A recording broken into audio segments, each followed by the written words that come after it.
पैलाक सिमेनिया नमस्कार and hello everyone. इस video से हम उत्तराखंड के इतिहास के बारे में पढ़ेंगे। उत्तराखंड की ज्योग्राफी की तरह ही उत्तराखंड के इतिहास में भी 20 से 21 वीडियोज़ होंगी। इस वीडियो में हम उत्तराखंड के इतिहास के कालक्रम को जानेंगे और किस टॉपिक में कितनी वीडियोज़ होंगी उनके बारे में जानेंगे। साथ ही साथ हम इस वीडियो में उत्तराखंड के इतिहास के स्रोतों के बारे में भी जानेंगे। तो इतिहास को कालक्रम या अध्ययन की दृष्टि से हम 3 पार्ट में डिवाइड कर सकते हैं। नंबर 1 प्रागैतिहासिक काल, जिसे हम पाषाण काल भी बोलते हैं। नंबर 2 आद्य ऐतिहासिक काल, जिसे हम धातु काल भी बोल सकते हैं। नंबर 3 ऐतिहासिक काल। ऐतिहासिक काल को हम अगेन 3 पार्ट में डिवाइड कर सकते हैं, प्राचीन काल, मध्यकाल और आधुनिक काल। तो हमने ये देखा कि प्रागैतिहासिक काल, आद्य ऐतिहासिक काल, ऐतिहासिक काल 3 पीरियड है। इनमें हम डिफरेंस इनके लिपि के आधार पर भी कर सकते हैं। तो यहाँ हमें कोई भी लिपि नहीं मिलती या रिटर्न में हमें कुछ भी सोर्सेस नहीं मिलता। और वहीं हम आद्य ऐतिहासिक काल देखेंगे, यहाँ हमें लिपि मिली है, लेकिन हम अभी तक फ़िलहाल उस लिपि को नहीं पढ़ पाए, जैसे हड़प्पा सभ्यता की लिपि होगी। लेकिन यहाँ पे एक अपवाद भी है, एक्सेप्शन भी है। इसी काल में या इसी टाइम पीरियड में हम पौराणिक ग्रंथों को भी रखते हैं, जिसमें हमारे वेद, पुराण वगैरह आ जाते हैं। और ऐतिहासिक काल की जो लिपि या स्क्रिप्ट होती है उसे हम पढ़ सकते हैं। इसलिए ऐतिहासिक काल के हमें रिटर्न में, चाहे वो अभिलेख हो या लिटरेचर हो, ऐसे इतिहास के सोर्सेस हमारे पास प्राप्त हैं। तो सबसे पहले हम ये जान लेते हैं कि प्रागैतिहासिक काल में हम उत्तराखंड से रिलेटेड क्या पढ़ेंगे। प्रागैतिहासिक काल 3000 BC से पहले का समय है। इस काल में हम उत्तराखंड से रिलेटेड कहाँ हमें पाषाण उपकरण मिले हैं उसके बारे में देखेंगे। और दूसरे नंबर में हम शैलाश्रय हैं या गुफाएं हैं या रॉक पेंटिंग्स हैं, उनके बारे में पढ़ेंगे। प्रागैतिहासिक काल को हम 3 पार्ट में डिवाइड कर सकते हैं, पुरा पाषाण काल, मध्य पाषाण काल और नव पाषाण काल। पुरा पाषाण काल को हम अगेन 3 पार्ट में डिवाइड कर सकते हैं, निम्न पुरा पाषाण काल, फिर मध्य पुरा पाषाण काल और फिर उच्च पुरा पाषाण काल। तो इस काल में हम सिर्फ पत्थरों के औजार हमें कहाँ मिले हैं और क्या क्या मिले हैं उनके बारे में पढ़ेंगे और प्रमुख शैलाश्रयों या गुफाओं के बारे में देखेंगे। आद्य ऐतिहासिक काल को हम धातु काल भी बोलते हैं। आद्य ऐतिहासिक काल 3000 BC से लेके 6000 BC के बीच का टाइम पीरियड है। इस काल को हम अगेन 2 पार्ट में डिवाइड कर सकते हैं, ताम्र काल, कॉपर पीरियड और लोह काल। ताम्र पाषाण काल को कई इतिहासकार प्रागैतिहासिक काल के चौथे पार्ट में ही डिवाइड करते हैं, लेकिन हम इसे आद्य ऐतिहासिक काल में ही पढ़ेंगे, क्योंकि जो इसका टाइम पीरियड है इसके अकॉर्डिंग फिट बैठता है। इस पीरियड में हम कप मार्क्स, ताम्र उपकरण आदि के बारे में पढ़ेंगे। साथ ही साथ 1500 BC के बाद वैदिक सभ्यता शुरू हो जाती है, वैदिक काल लग जाता है। इसी वैदिक काल को हम अगेन 2 पार्ट में डिवाइड कर सकते हैं, ऋग्वैदिक काल और उत्तर वैदिक काल। ऋग्वैदिक काल में हमारे पास जो सोर्सेस होंगे सिर्फ ऋग्वेद होगा, और उत्तर वैदिक काल में हमारे पास अन्य सोर्सेस भी होंगे, जैसे अन्य वेद, उपनिषद वगैरह और महाभारत, रामायण। हम इसी काल में उन्हें भी रखेंगे। और वेद में, पुराणों में, महाभारत में उत्तराखंड का कैसे जिक्र है, उत्तराखंड के बारे में क्या क्या दिया हुआ है, उसके बारे में भी इसी टाइम पीरियड में पढ़ेंगे। और साथ ही साथ हम उत्तराखंड के एंशिएंट ट्राइब के बारे में भी यही पढ़ेंगे। तो अगर हम प्रागैतिहासिक काल की बात करें तो एक वीडियो में कवर हो जाएगी, और आद्य ऐतिहासिक काल हम एक वीडियो का टॉपिक कवर कर लेंगे। दूसरी वीडियो में हम एंशिएंट ट्राइब के बारे में यहाँ पे देख लेंगे। और फिर अगर हम प्राचीन काल में देखें तो प्राचीन काल में हम कुलिंद राजवंश के बारे में पढ़ेंगे, और इसी में हम योधे, शक, कुषाण, अन्य वंशों के बारे में देखेंगे। तो ये चीज़ भी हमारी एक वीडियो में कवर हो जाएगी। फिर हम पौरव वंश या पर्वतकार वंश के बारे में देखेंगे, ये भी एक वीडियो में कवर हो जाएगी। और इस पीरियड में हम लास्ट में कार्तिकेयपुर या कत्यूरी राजवंश के बारे में देखेंगे। और मध्यकाल में हम कुमाऊँ के चंद वंश के बारे में देखेंगे और गढ़वाल के पवार वंश के बारे में देखेंगे। चंद डायनेस्टी से रिलेटेड हमारी 3 वीडियोज़ होंगी, साथ ही साथ पवार डायनेस्टी से रिलेटेड भी हमारी 3 वीडियोज़ होंगी। फिर आधुनिक काल में हम कैसे उत्तराखंड में गोरखाओं ने शासन किया उसके बारे में देखेंगे, जो कि एक वीडियो में ही कवर हो जाएगा। फिर ऐसे ही उत्तराखंड में ब्रिटिश शासन के बारे में देखेंगे, जो ब्रिटिश कमिश्नर है उनने क्या क्या योगदान दिया है, और ब्रिटिश काल का जो प्रशासनिक विकास है, लैंड मैनेजमेंट है, फॉरेस्ट मैनेजमेंट है, इन सब के बारे में देखेंगे। फिर उत्तराखंड में पत्रकारिता का विकास कैसे हुआ उसके बारे में देखेंगे। फिर उत्तराखंड का स्वतंत्रता संग्राम में क्या योगदान था वो देखेंगे, और लास्ट में टिहरी स्टेट के बारे में हम आधुनिक काल में पढ़ेंगे। अंत में प्रमुख आंदोलन, स्वतंत्रता से पूर्व के आंदोलन और स्वतंत्रता के बाद के आंदोलन। सबसे महत्वपूर्ण आंदोलन उत्तराखंड राज्य गठन आंदोलन, इसके बाद हमारी हिस्ट्री खत्म हो जाएगी, फिर हम शुरू करेंगे उत्तराखंड की पॉलिटी। सबसे पहले हम ये जान लेते हैं उत्तराखंड के इतिहास के स्रोत क्या क्या हैं। उत्तराखंड के इतिहास के स्रोतों को हम 2 पार्ट में डिवाइड कर सकते हैं। नंबर 1 है साहित्यिक स्रोत और नंबर 2 है पुरातात्विक स्रोत। तो जो साहित्यिक स्रोत हैं इनको हम अगेन 3 पार्ट में डिवाइड कर सकते हैं, जिनमें धार्मिक ग्रंथ हो गए, अधार्मिक ग्रंथ हो गए और मौखिक स्रोत हो गए। और जो पुरातात्विक स्रोत होंगे उनमें पाषाण उपकरण, rock paintings, cup marks, copper tools, अभिलेख, मुद्राएं और स्थापत्य कला, जिनमें मंदिर, किले, नौले वगैरह आ जाएंगे। तो यहाँ पे हम उत्तराखंड के इतिहास के स्रोतों को शॉर्ट में देख लेते हैं। वो स्रोत जिस टॉपिक से रिलेटेड होंगे तब इन्हें हम वहाँ और डिटेल से देखेंगे। तो जैसे कि हमने देखा उत्तराखंड के इतिहास के स्रोतों को हम 2 पार्ट में डिवाइड कर सकते हैं, पुरातात्विक स्रोत, आर्कियोलॉजिकल सोर्सेस और साहित्यिक स्रोत हैं।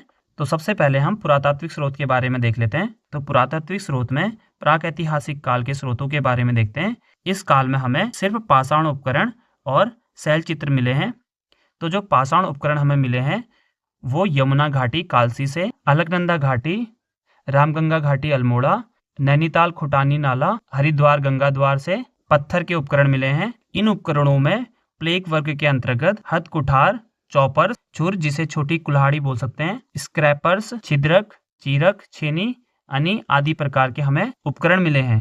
शिव प्रसाद डबराल के अकॉर्डिंग हरिद्वार के बहादुराबाद में पत्थर की छुरिकाओं का प्रयोग करने वाली बस्तियां थी और इन पत्थरों के उपकरणों के अलावा रॉक पेंटिंग मिली है, वो लगभग 68 स्थानों में प्राप्त हुई है।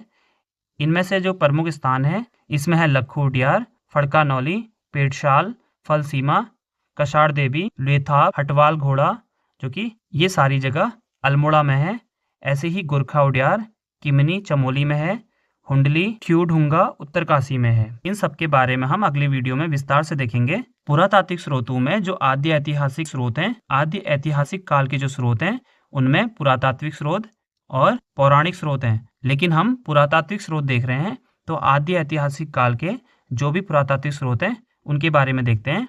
इसमें सबसे पहले कप मार्क्स आते हैं जो हमें देवीधुरा, बगवाली पोखर, बाड़े छीना, द्वाराहाट, मुनिया की ढाई, गोपेश्वर आदि से मिले हैं। कुछ आर्कियोलॉजिस्ट इन्हें महापाषाणकालीन संस्कृति के अवशेष मानते हैं, लेकिन कुछ इन्हें नवपाषाणकालीन युग से जोड़ते हैं। पत्थरों में जो ये कप मार्क्स मिले हैं या जो ड्राइंग्स मिली हैं, इन्हें इतिहासकारों ने यूरोप में मिले शैल चित्रों के समान बताया है। ऐसे ही ताम्र उपकरणों में बहादुराबाद, हरिद्वार से कई ताम्र उपकरण प्राप्त हुए हैं, जैसे भाले, कुल्हाड़ियां, तलवारें, कड़े आदि तांबे के उपकरण मिले हैं। और अल्मोड़े से भी 1986 में एक ताम्र उपकरण मिला था और पिथौरागढ़ के बनकोट से भी 8 ताम्र उपकरण प्राप्त हुए हैं। इसी प्रकार पिथौरागढ़ के नैनी पातल से हमें 5 ताम्र उपकरण प्राप्त हुए हैं। तो ये थे ताम्र उपकरण जो हमें उत्तराखंड से प्राप्त हुए हैं। ऐसे ही उत्तराखंड से हमें महापाषाणी समाधान मिले हैं और ये समाधान सबसे पहले शिव प्रसाद डबराल द्वारा 1956 में मलारी नीति घाटी में प्राप्त हुए। और ऐसे ही यशोधर मठपाल जी के द्वारा अल्मोड़ा जिले के पश्चिमी रामगंडा घाटी, नौला और जैनल से भी समाधान प्राप्त हुए हैं। और इन टॉपिक्स को हम जब आद्य ऐतिहासिक काल पढ़ेंगे उसमें और विस्तार से देखेंगे। और ऐतिहासिक स्रोतों में अगर हम देखेंगे अभिलेख हैं, मुद्राएं हैं और स्थापत्य कला है। स्थापत्य कला में मंदिर, मूर्तियां और किले वगैरह आ जाएंगे। जो पुराभिलेख है वो शिलाओं में, पत्थरों में, स्तंभों में, प्रतिमाओं में, मूर्तियों में, ताम्रपत्रों में, घंटियों में इन अभिलेखों को उत्कीर्ण किया गया है। इनमें से सम्राट अशोक का कालसी अभिलेख, बाड़वाला का इष्टिका लेख, त्रियुगी नारायण का विष्णु मूर्ति लेख, ऐसे ही नागवंश का त्रिशूल अभिलेख हो जाएगा, राजकुमारी ईश्वरा का लाखामंडल अभिलेख हो जाएगा और पौरव राजवंश से रिलेटेड तालेश्वर ताम्रपत्र, ऐसे ही कार्तिकेयपुर राजवंश से रिलेटेड पांडुकेश्वर ताम्रपत्र हो जाएंगे। और कॉइन्स में, मुद्राओं में ऐसे ही कुड़िंदों, योधे डायनेस्टी के बारे में इनकी रजत और ताम्र मुद्राओं से पता चलता है। और इन मुद्राओं के बारे में, इन ताम्र पत्रों के बारे में हम विस्तार से जब इन राजवंशों को पढ़ रहे होंगे, जब इन डायनेस्टी को पढ़ रहे होंगे तब देखेंगे। अब हम साहित्यिक स्रोतों के बारे में जान लेते हैं। इसमें सबसे पहले धार्मिक स्रोत, फिर हम गैर धार्मिक स्रोतों के बारे में देखेंगे, फिर मौखिक स्रोतों के बारे में देखेंगे।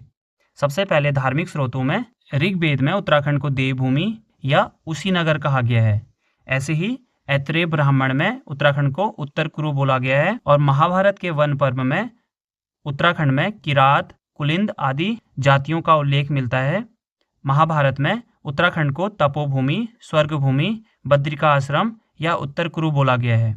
और पुराणों में स्कंद पुराण में उत्तराखंड को ब्रह्मपुर, खसदेश और उत्तराखंड कहा गया है। और स्कंद पुराण में गढ़वाल क्षेत्र को केदारखंड और कुमाऊं क्षेत्र को मानसखंड कहा गया है। और दोनों मिलकर बनते हैं खसदेश, जो कि उत्तराखंड हो गया। और ऐसे ही बौद्ध ग्रंथों में उत्तराखंड को हिमवंत बोला गया है। ऐसे ही जैन ग्रंथ बृहद कथा में भी उत्तराखंड का वर्णन मिलता है। तो ये थे कुछ धार्मिक, जिनमें ऋग्वेद, ब्राह्मण, महाभारत, ऐसी रामायण, पुराण, बौद्ध ग्रंथ और जैन ग्रंथों में उत्तराखंड के बारे में हमें पता चलता है।